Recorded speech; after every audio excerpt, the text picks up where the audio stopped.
Hello.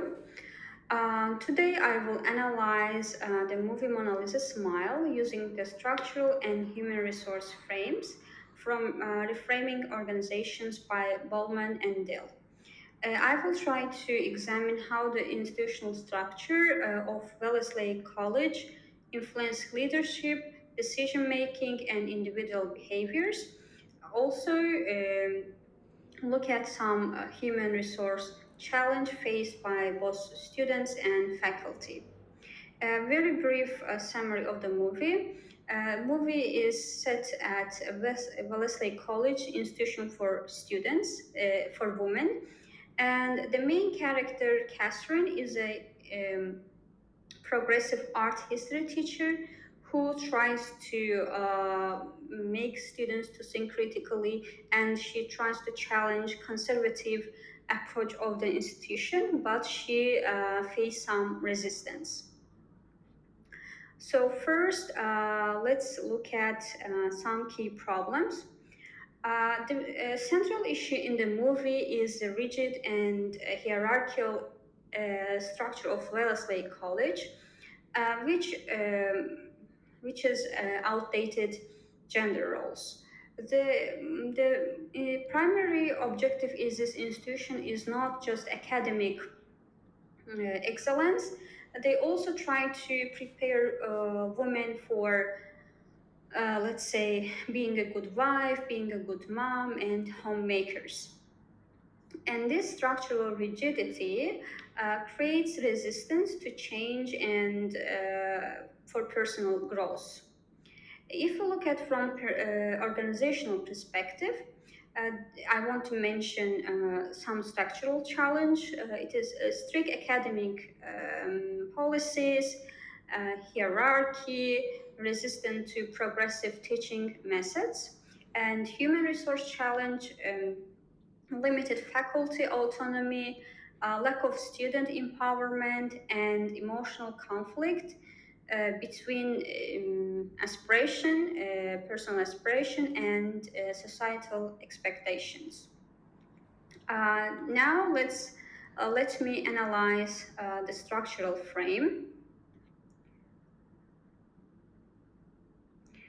Uh, and here I want to refer Bowman and Dell, part two. The structural frame views organization as machines where the efficiency and stability are maintained through hierarchy, roles, and rules.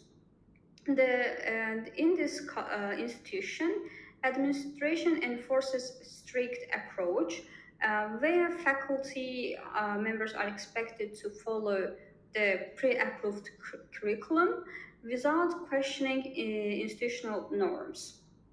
The curriculum emphasizes traditional values over intellectual freedom. It is the example from the movie.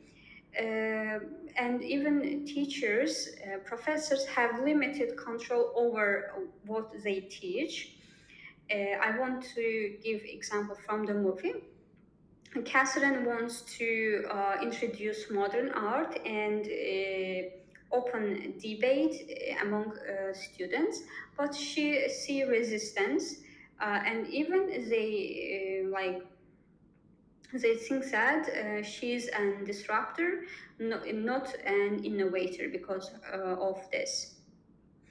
And a challenge of the again, I want to mention some challenge of the structural frame. It is hierarchical decision making. There is no flexibility, and there is pressure to conform rather than to develop independent teaching style. They give partial freedom to teachers. And next, human resource frame analysis. Again, I want to refer Ballman and Dell. The human resource frame views organization as families, focusing on the needs of individuals and importance of relationship. And as we see, Catherine took this frame as her let's say, it was her approach, like it was a human resource approach. And if I have to give some examples from the movie, she tried to build a relationship with her students, offering emotional support and mentorship. And then she also tried to encourage John, the girl who was pressured by her parents to get married, to pursue law school. And also as a woman students, she gave some emotional support and challenge in the human resource frame, like student like autonomy, like their life directed by social norms. Faculty members are not empowered to express alternative views. They didn't have freedom.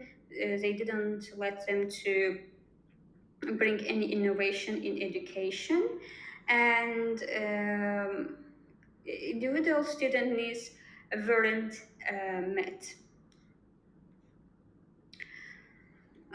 Next is conclusion and practical solutions.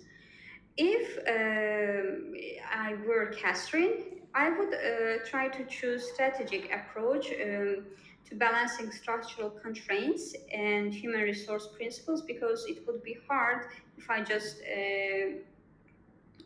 choose the human resource.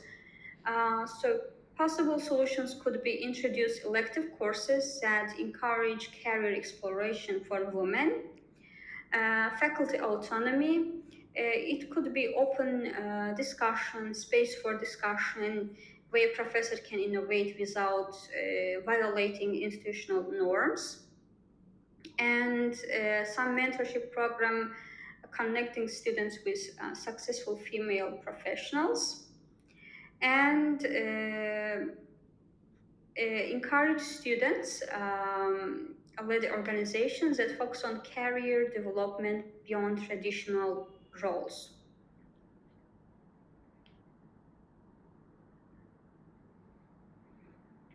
And my final thought is the Mona Lisa smile highlights the tension between tradition and progress in education. Through the structural and human resource frames, we see low leadership and kind of how leadership is weak, institutional constraints, and personal empowerment shape an academic institution. And while although the Watson ultimately leaves this institution, her impact remains, proving that even small change can challenge deeply rooted traditions.